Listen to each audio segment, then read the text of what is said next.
Thank you, Paul, Jamie, Jesper. Yes, I would like to do a PowerPoint just to provide some context. Yes, thank you. Yes, that's So cool. I'm actually happy to be part of this panel because I've worked with Paul, Jesper, and Jamie, so I think they know the Kenya context very, very well.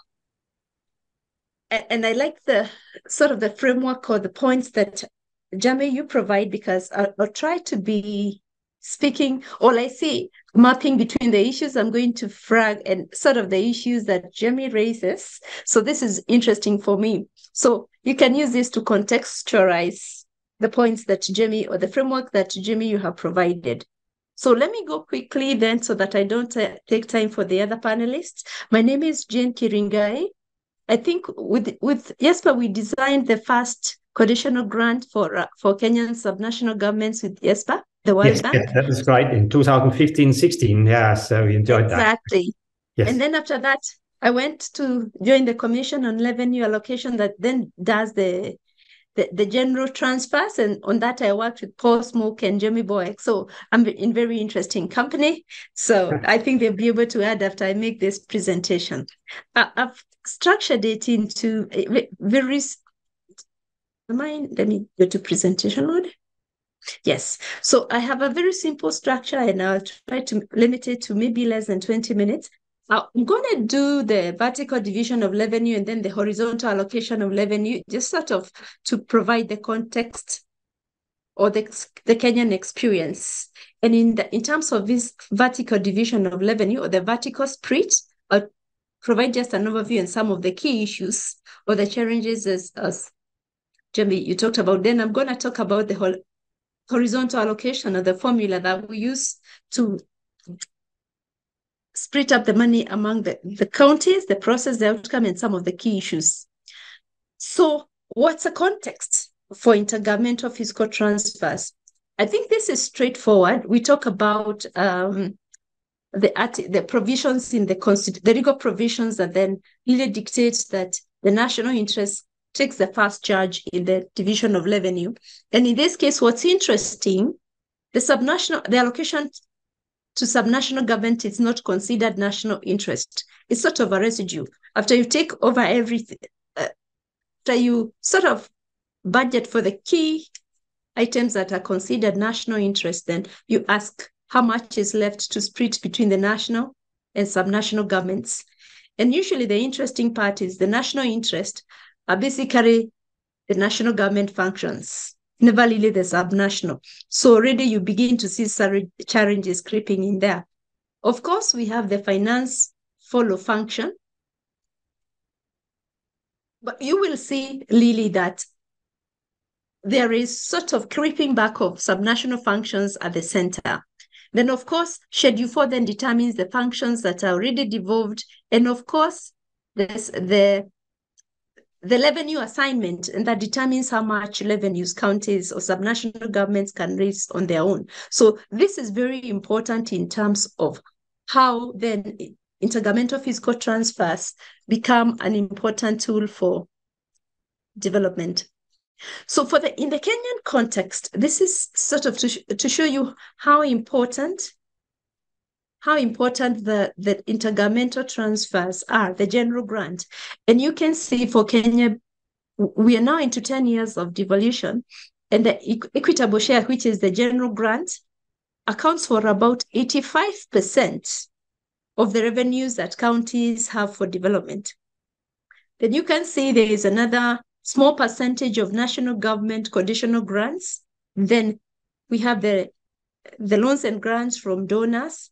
And you can actually see that the revenues that counties generate on their own is just in the range of like under 5%. So just speaking to the fact that the general grants, the intergovernmental general transfers are very, very important for subnational or local economic development, and to the extent then that they flow very well, that are increasing over time and are well designed, that it's really going to determine what the outcomes look like. So this is the Kenyan context after 10 years.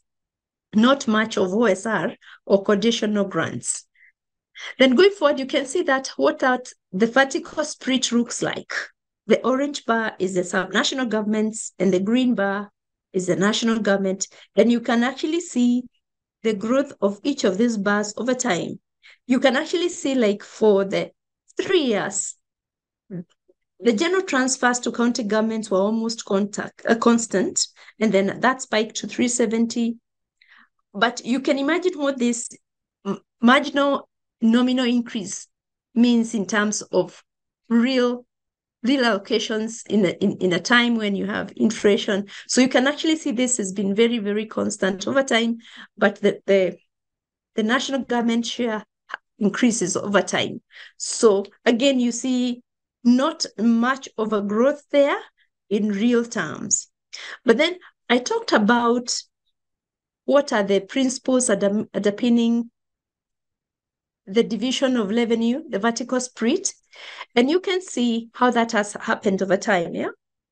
The subnational share is the one I'm calling the county share, which at the onset of devolution was 20% of shareable revenue, increased to 22%. But then after 2017-18, you can actually see the general decline in terms of the proportionate share for subnational governments. And what you will see happens that because debt has been rising and interest payments have been increasing, they become the first charge. And you can see 2017-16, interest payments are now much larger than the subnational, the county share. And you can actually see by 2023-2024, the revenue share or the equitable share was only 14.8%, while interest payments increased up to 28%, and the national government share up to 47%. So this whole concept of debt crowding out, you see a bit of crowding out through debt. And the problem there is that not all of that debt is also equitably shared. Most of it is kept at the center. So crowding out, where then the subnational, the intergovernmental fiscal transfers become just like the residual. We do everything else, and then we ask how much is left, how do we split it? So that I see as a challenge. Again, the other way that subnational, the intergovernmental transfers are sort of crowded out through duplication of functions. In Kenya, for instance, health is a fully devolved function. Most of it is undertaken at the county level. But if you look at this particular chart, you will see after we devolved, counties had about 34 billion. National 34 billion was left at the center. And the national government only has like 4 level 6 hospitals. The other functions are basically performed at the county. And you will see from 34 billion, a huge increase to 126 billion is left at the center for a fully devolved function. And it was what we thought was very interesting is that if you look at the increase between the year 2021, 2022, and 2022, 2023, the health budget at the center increased by a larger quantum than the entire increase of the subnational transfers.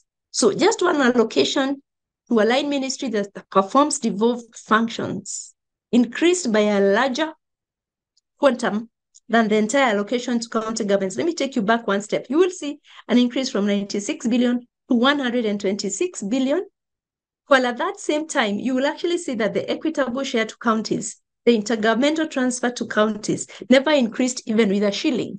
So you can actually see where the crowding out through duplication of functions happens. And if you look at other devolved functions like agriculture, you'll actually see a similar increase over time where the transfers are held constant. So that clawback from the center is a problem. Let me switch now to the horizontal basis for revenue sharing. And I think this is the work we did a lot with Jamie, and a bit of a consultation with post-MOOC.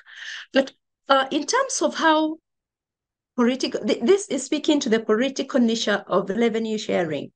So the commission felt that finance should follow function. And in that regard, you will actually see we had 4 broad objectives that we really need the intergovernmental transfer system to enhance service delivery, promote balanced development. But we're also hoping we would use the transfer system to create the right incentives for counties to raise their own revenue, and also to create incentives for subnational governments to just use resources prudently. So we as a team felt that this would be a good structure for the general grants. So this is what then we submitted to Parliament. And we thought, after a lot of consultation, we thought it made sense. Then, after that, this proposal was debated and discussed. And after 11 sittings in the Senate, it was still debated.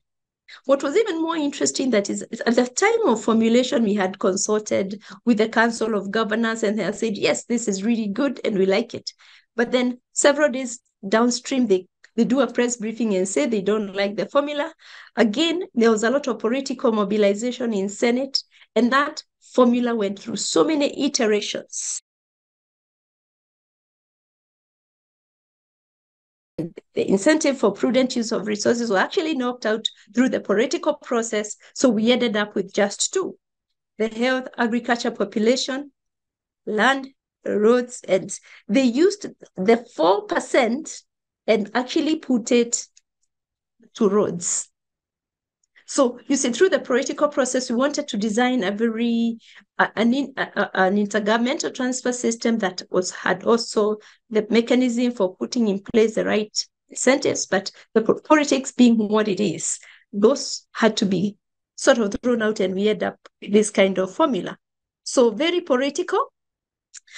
The other problem then we see is that then the general grants, because then you don't have a framework of sort of kicking in the governance issues. And this is, I think this was Jamie's point number 2.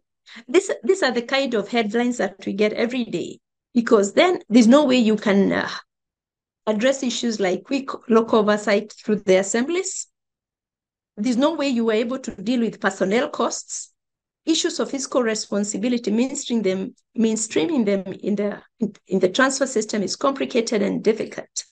So in this case, I really conclude that really the fiscal autonomy that comes through with the subnational transfers is also like a double-edged sword. On one side, you give the communities the opportunity to align their priorities with funding, but then also you have the downside.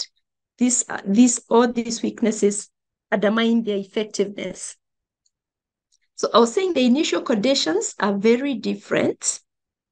So if you look at Nairobi, the wage bill is 50% of the expenditure, while a county like Mandela is only 24%. So, and the needs of a city are very different from a very rural county. So having one kind of grant intergovernmental transfer framework would really be difficult to address the problems of a county like Nairobi and a county like Mandera, again, where populations are very different. In Lamu, one of the counties where the population is 100,000 people, and Nairobi, where you have over 4 million people, how really do you then use just one framework to address all those needs? So it becomes very difficult to use just one system, and perhaps that is why conditional grants would be important. I didn't know there was this. So in essence, the 2 lines show the fiscal responsibility principles that we need to remit our wage bill to 35% and development expenditure to 30%. And you can actually see, in terms of counties that meet all those fiscal responsibility principles, we only have those in the upper quadrant. The rest really, and a majority of them, actually completely violate all those conditions, but it's not possible given the initial conditions. Again, the general grants can undermine the incentives. Here I'm showing what a study we did at the commission estimated to be the potential for all the counties put together. They could collect 171 billion shillings, but they only collect 33 billion, which is actually about just 20% of what they could collect. And again, only about 31% of what 64% of what they target. So in essence, they target to correct 52 on average. correct only 33, but they could actually correct over 170 billion. Again, because and remember we had the incentive parameter that then was kicked out through the political process. The other challenge I see is, of course, it's difficult to address intra-county inequality because it's taken at the county level. And here is an example of what schools like in some places, and the transfer system doesn't get to this low level to try and address these inequalities. So let me show you just a flavor. These are two counties here. On one side, I have Kiambu County, and I'm showing the level, the poverty levels. Pick a town which is in Kiambu, the incidence of poverty is only 11%, which is the lowest in the county. And you have another one where it is 18.2%. But in a county like Nakuru, you will see we have Nakuru town with a poverty incidence of 17, and Nakuru town west with a poverty incidence of 67.5. So in essence, Nakuru town west is like Turkana County, one of the poorest counties.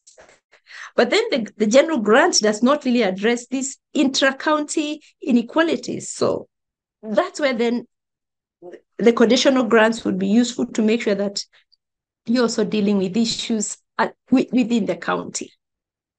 So Lily, just a flavor, but in my concluding thoughts, I would say it's very difficult to achieve our objectives with one transfer system. And the demands of one region cannot really be very similar, given the heterogeneous structure of counties. Number two, one of the other problems we experience in this whole transfer system is the definition of development. Is it just hard top infrastructure, or can we even look at the soft side of things like ECD?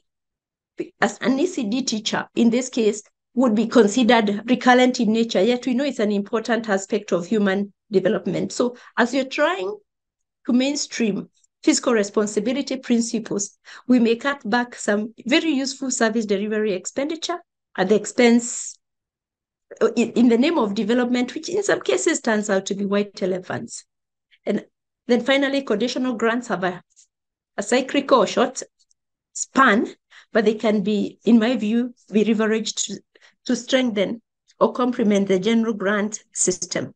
So thank you very much. These are some of the insights from Kenya. Asante sana.